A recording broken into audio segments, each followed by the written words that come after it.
नमस्कार दोस्तों संविधान की कक्षाओं के अंतर्गत हम लोग राज्य की कार्यपालिका पढ़ रहे हैं, जिसमें हम लोग अनुच्छेद 152 से लेकर के 237 तक पढ़ेंगे। ठीक है, आज हम लोग इसके अंतर्गत पढ़ने वाले हैं विधानमंडल।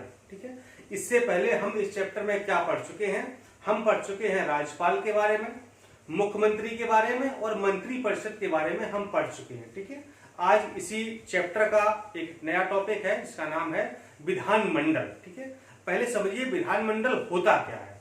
देखिए, जैसे केंद्र में संसद होती है उसी प्रकार से राज्य में विधानमंडल होता है। ठीक है, जैसे केंद्र में संसद होती है उसके 3 अंग होते हैं। कौन कौन से?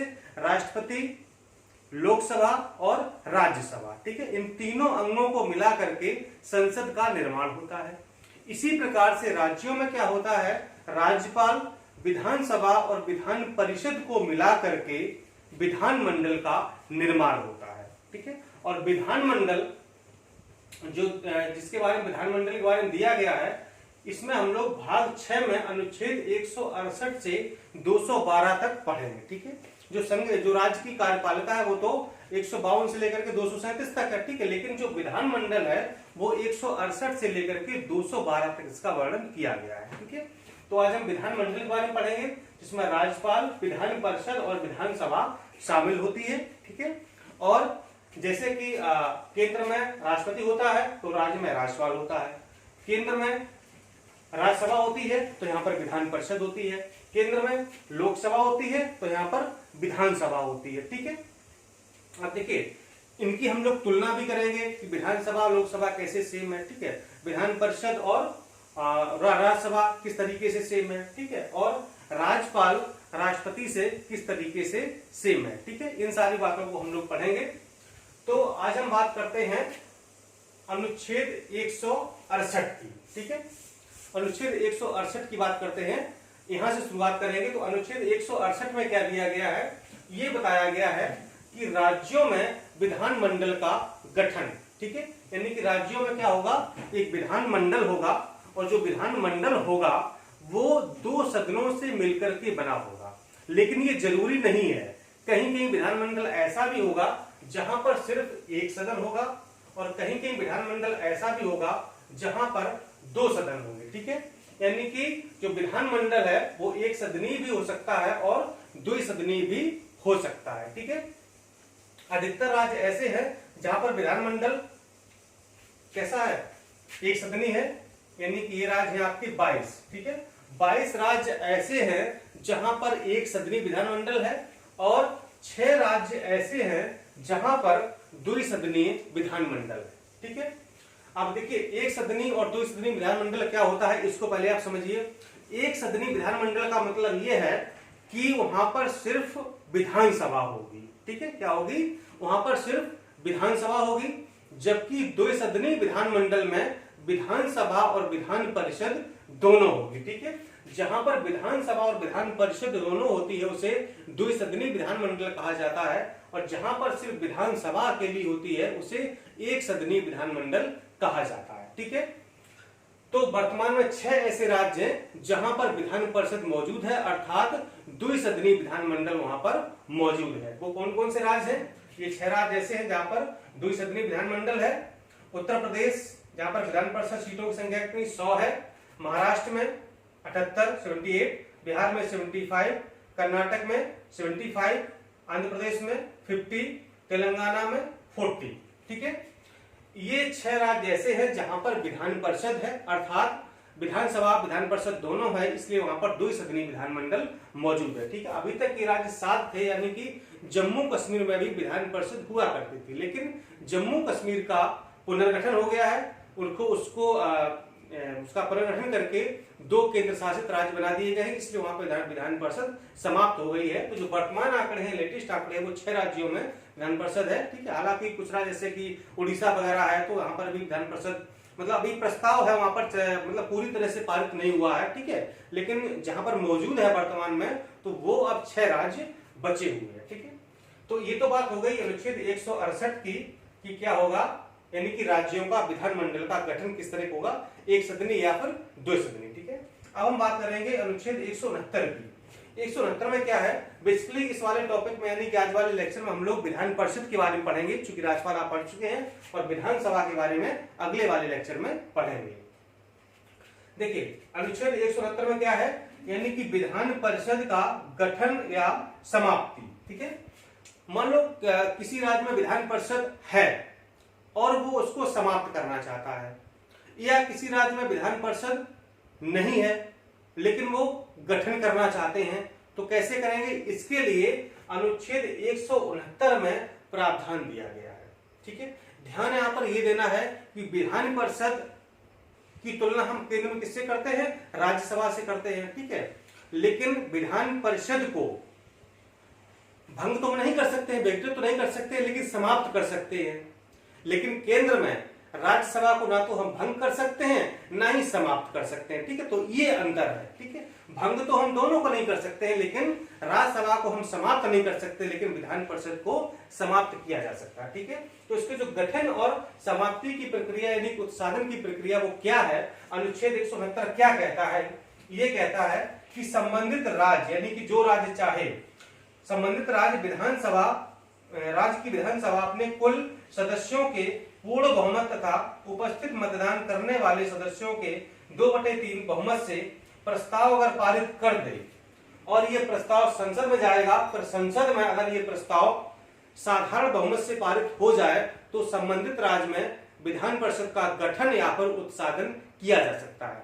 कहने का मतलब ये है, अगर कोई राज्य चाहे विधान परिषद का गठन करना चाहे, उसकी समाप्ति करना चाहे, तो कैसे करेगा, यानी कि पहले तो जो अपने जो विधानसभा के कुल सदस्य हैं उनके पूर्ण बहुमत से तथा जो भी उपस्थित या मतदान करने वाले सदस्य उनके 2/3 बहुमत से प्रस्ताव को पहले पारित करवाए। इसके बाद ये प्रस्ताव केंद्र में भेज दे, फिर ये संसद में पेश किया जाएगा, तो संसद में जब ये साधारण बहुमत से पारित हो जाएगा, इसके बाद उस राज्य में विधान परिषद का गठन या उत्साधन या समाप्ति की जा सकती है। ठीक है, ये है प्रक्रिया विधानसभा के गठन और उत्साधन की, जो कि अनुच्छेद 169 में दी गई है। ठीक है, मुझे लगता है आपको बात क्लियर हो गई होगी कि विधानसभा कैसे हम गठन कर सकते हैं, कैसे उसकी समाप्ति कर सकते हैं। ठीक है, चलिए अब आगे आते हैं। अब आएंगे हम अनुच्छेद 171 पर सीधे। ठीक है, 170 इंपॉर्टेंट नहीं ज्यादा, 171 पर आते हैं। इसमें क्या है, इसमें विधान परिषद की संरचना के बारे में दिया गया है कि विधान परिषद की संरचना कैसी होगी। ठीक है, उसकी मतलब क्या क्या उसमें होगा। तो सदस्य संख्या की बात कर लें कि इसमें कितने सदस्य होंगे, तो विधान परिषद में जो अधिकतम सदस्यों की संख्या है वो राज्य विधानसभा के कुल सदस्य संख्या के 1/3 से अधिक नहीं होनी चाहिए, और साथ ही साथ ये न्यूनतम संख्या 40 से कम भी नहीं होनी चाहिए। ठीक है, यानी कि अगर किसी राज्य में विधानसभा की सीटें मान लो कितनी है, 300 है। ठीक है, तो इसका 1/3 कितना हुआ, 100 हुआ। ठीक है, यानी कि उस राज्य में विधान परिषद सीटों की संख्या 100 से ज्यादा नहीं हो सकती, यानी कि 1/3 से अधिक नहीं हो सकती है, लेकिन ये संख्या 40 से कम भी नहीं हो सकती है। ठीक है, अब मान लो किसी राज्य में विधानसभा सीटों की संख्या 100 है, अब इसका 1/3 कितना हुआ, 1/3 33 हुआ। ठीक है, तो ये क्या हुआ, 40 से कम हो गई, तो ये अपवाद है। ठीक है, कि 40 से कम भी नहीं होनी चाहिए। ठीक है, तो यहाँ पर क्या होगा, अगर किसी राज्य में 100 विधानसभा सीटें हैं तो यहाँ कम से कम विधान परिषद सीटों की संख्या 40 रखी जाएगी। ठीक है, इस बात का अपवाद एक जम्मू कश्मीर था, लेकिन अब तो वहां पर विधान परिषद की समाप्ति हो गई है, तो उसका जिक्र करना आप कोई मतलब नहीं है। ठीक है, लेकिन इस बात का जो 40 से कम वहां पर सीटें थी, ये जम्मू कश्मीर इस बात का अपवाद था। ठीक है, तो ये इतनी संख्या होनी चाहिए।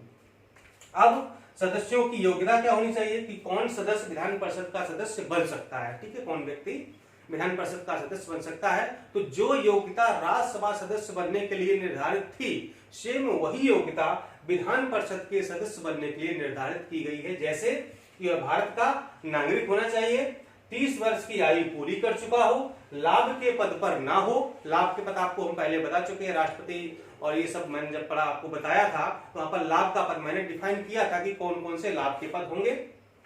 वह पागल या दिवालिया घोषित ना किया गया। ठीक है, तो इतनी सारी योग्यताएं हैं, अगर ऐसा कोई व्यक्ति है तो वह विधान परिषद का सदस्य बन सकता है। ठीक है, अब सदस्यों का जो निर्वाचन है वो किस तरीके से होता है, तो ये होता है आनुपातिक प्रतिनिधित्व की एकल संक्रमणीय मत पद्धति के द्वारा इनका निर्वाचन होता है, और कुल सदस्यों में से यानी कि विधान परिषद के जितने भी सदस्य हैं उसमें से 1/3 सदस्य कैसे चुने जाएंगे? स्थानीय निकायों द्वारा इनका चयन यानी निर्वाचन किया जाएगा। ठीक, जिसमें कि तो नगर पालिका शामिल होगी और जिला बोर्ड शामिल होंगे। तो नगर पालिका और जिला बोर्ड के सदस्य वगैरह होंगे तो वो इसमें वोटिंग करेंगे, मतदान करेंगे। ठीक है, और जो 1/3 सदस्य हैं यानी कि कुल सदस्यों के 1/3 इस तरीके से, उसमें से 1/3 विधानसभा के सदस्यों के द्वारा चुने जाएंगे, 1/6 राज्यपाल द्वारा मनोनीत किए जाएंगे जो कि साहित्य, कला या फिर समाज सेवा के क्षेत्र से बिलोंग करते हैं। जिस तरीके से केंद्र में यानी कि राज्यसभा में कौन राष्ट्रपति 12 सदस्यों को मनोनीत करता था जो कि विज्ञान, कला, साहित्य वगैरह क्षेत्र से मतलब अपने क्षेत्र में उन्होंने कोई विशेष कार्य किया हो तो 12 सदस्य मनोनीत करता था राष्ट्रपति। यहाँ पर 1/6 सदस्य राज्यपाल को मनोनीत करने का अधिकार दिया गया है। 1/12 सदस्य स्नातकों के द्वारा चुने जाएंगे, निर्वाचित किए जाएंगे। और कौन से स्नातक? जिन्होंने चुनाव से 3 वर्ष पहले स्नातक कर चुके, यानी कि जब चुनाव हो रहा तो उससे 3 वर्ष पहले उन्होंने स्नातक अपना पूरा कर लिया हो, ऐसे लोग यहाँ पर मतदान कर सकते हैं। और 1/12 सदस्य अध्यापकों द्वारा चुने जाएंगे, ऐसे अध्यापक जो निर्वाचन से 3 वर्ष पूर्व से अध्यापन का कार्य कर रहे हो। ठीक है, यानी कम से कम उनके पास 3 साल अध्यापन का एक्सपीरियंस हो, ऐसे व्यक्ति ही इनके मतदान में भाग ले सकते हैं। ठीक है, तो ये इनकी हो गई निर्वाचन प्रक्रिया। ठीक है, अभी जब सदस्य निर्वाचित हो जाएंगे तो इनको शपथ कौन दिलाएगा? इनको शपथ दिलाई जाएगी राज्यपाल के द्वारा। ठीक है, राज्यपाल इनको शपथ दिलाएंगे। इनका कार्यकाल कितना होगा? तो आपको पता है कि ये विधान परिषद कैसा सदन है? ये स्थायी सदन है। ठीक है, ये स्थायी सदन है, इसको विघटित नहीं किया जा सकता, यानी कि इसको हम भंग नहीं कर सकते हैं, ध्यान रखना है। इसको हम भंग नहीं कर सकते हैं लेकिन समाप्त कर सकते हैं। ठीक, जैसा कि मैंने आपको पहले बताया था कि राज्यसभा और विधान परिषद दोनों को हम विघटित या फिर भंग नहीं कर सकते हैं, लेकिन विधान परिषद को समाप्त किया जा सकता है लेकिन राज्यसभा को समाप्त भी नहीं किया जा सकता। ठीक है, तो ये स्थायी सदन है, विघटित नहीं कर सकते हैं, इसको समाप्त हम कर सकते हैं। और जो सदस्यों का कार्यकाल होगा वो होता है 6 वर्ष का। ठीक है, 6 वर्ष सदस्य होंगे और इसमें से प्रत्येक दूसरे वर्ष पर 1/3 सदस्य सेवानिवृत्त होते रहते हैं। इस तरह से ये सर्कुलर तरीके से चलता रहता है, तो उनका कार्यकाल 6 वर्ष का हो जाता है। ठीक है, फिर आते हैं सीधे अनुच्छेद 182 पर। अनुच्छेद 182 कहता है कि जो भी विधान परिषद के सदस्य हैं वह अपने ही सदस्यों में से एक विधान परिषद का सभापति और एक उपसभापति का चयन करेंगे। ठीक है, लेकिन आपको ध्यान ये देना है क्या कि जब हम राज्यसभा पढ़ रहे थे तो जो राज्यसभा का सभापति था अर्थात उपराष्ट्रपति, तो वो राज्यसभा के सदस्यों में से नहीं था। यानी कि जो राज्यसभा का सभापति होता है अर्थात उपराष्ट्रपति होता है वो राज्यसभा का सदस्य नहीं होता है, लेकिन यहां पर जो सभापति होगा वो विधान परिषद का सदस्य होगा। और जो राज्यसभा का उपसभापति होता है वो राज्यसभा का सदस्य होता है, और यहां पर भी जो उपसभापति होगा वो सदस्य होगा विधान परिषद का। यानी कि यहां पर चाहे उपसभापति हो चाहे सभापति हो, दोनों ही विधान परिषद के सदस्य होंगे, लेकिन राज्यसभा में जो सभापति होगा वो राज्यसभा का सदस्य नहीं होगा, लेकिन उपसभापति राज्यसभा का सदस्य होगा। ये अंतर है, ध्यान रखिएगा। ठीक है, और विधान परिषद की बैठक के लिए गणपूर्ति या इसका पूर्व कितना होना चाहिए? तो कम से कम 10 सदस्य होना चाहिए या कुल सदस्यों का 1/10 भाग हो। जो भी अधिक हो, इतने कम से कम हो तभी विधान परिषद की बैठक को संपन्न किया जा सकता है। अगर 10 से कम सदस्य हैं या 1/10 भाग से कम सदस्य हैं तो विधान परिषद की बैठक संपन्न नहीं हो सकती है। और अंत में देख लेते हैं कि विधान परिषद के कार्य क्या है, ये काम क्या करती है। तो अगर विधान परिषद में साधारण विधेयक पेश किया जाता है, ठीक है, यहाँ पर बात हो रही है साधारण विधेयक पेश किया जाता है।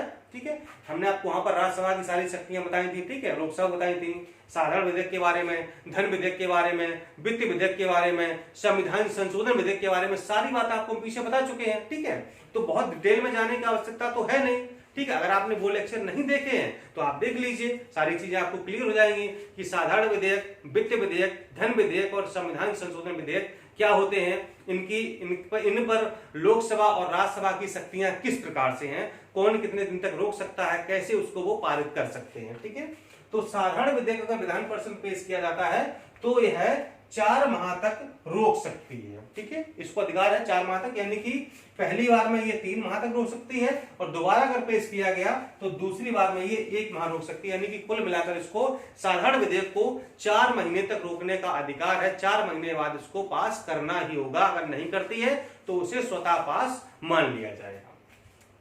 अगर धन विधेयक की बात करें तो आपको पता है कि जिस प्रकार से राज्यसभा में धन विधेयक पेश नहीं किया जा सकता है, वैसे ही विधान परिषद में धन विधेयक पेश नहीं किया जा सकता है। धन विधेयक कहां? केंद्र में सिर्फ लोकसभा में, राज्य में सिर्फ विधानसभा में धन विधेयक को पेश किया जा सकता है। और ये विधान परिषद धन विधेयक में ना तो संशोधन कर सकती है, ना ही उसको अस्वीकृत कर सकती है। क्या कर सकती है? सिर्फ और सिर्फ 14 दिनों तक इसको रोक सकती है और कुछ नहीं कर सकती है। सेम वही राज्यसभा वाली शक्तियां हैं, ना अस्वीकृत कर सकती है, ना ही संशोधन कर सकती है, सिर्फ 14 दिन तक रोक सकती है। अगर 14 दिन बाद ही पारित नहीं किया तो क्या होगा? धन विधेयक स्वतः पारित मान लिया जाएगा। और यह यानी विधान परिषद अनुदान मांगों पर मतदान भी नहीं कर सकती है। और क्या यह है? यानी विधान परिषद राष्ट्रपति और राज्यसभा में राज्य के प्रतिनिधि के चुनाव में भाग भी नहीं ले सकती। ठीक है, आपको पता है कि राष्ट्रपति का चुनाव होता है तो कौन कौन शामिल होता है? लोकसभा के निर्वाचित सदस्य, राज्यसभा के निर्वाचित सदस्य, राज्यों की विधानसभाओं के निर्वाचित सदस्य और दिल्ली और पुडुचेरी विधानसभाओं के निर्वाचित सदस्य। अब तो खैर जम्मू कश्मीर भी शामिल हो जाएगा, क्योंकि जम्मू कश्मीर भी संघ शासित राज्य है, लेकिन वहां पर विधानसभा है। ठीक है, तो अब दिल्ली, पुडुचेरी और जम्मू कश्मीर राज्य की जो विधानसभाएं हैं उनके निर्वाचित सदस्य राष्ट्रपति के चुनाव में शामिल होंगे।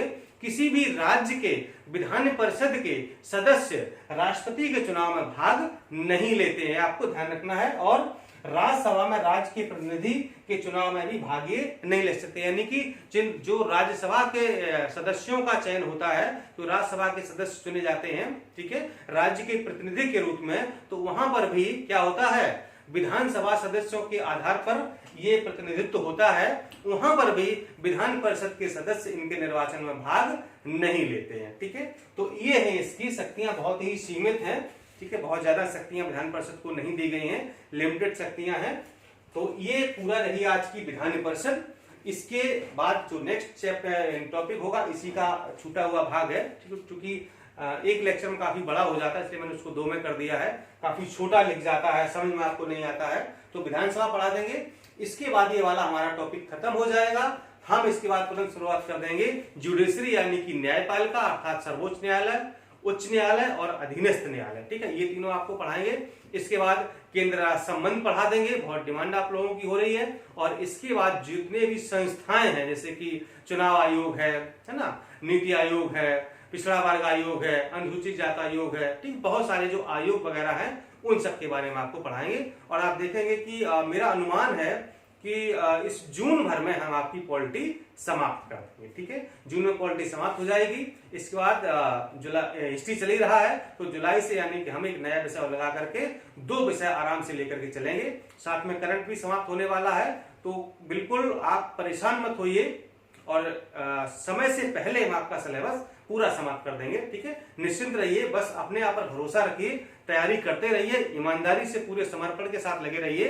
भगवान आपके साथ है, ईश्वर आपकी मनोकामना जरूर पूरी करेगा, आप अधिकारी जरूर बनेंगे, ऐसी मेरी कामना है। नमस्कार।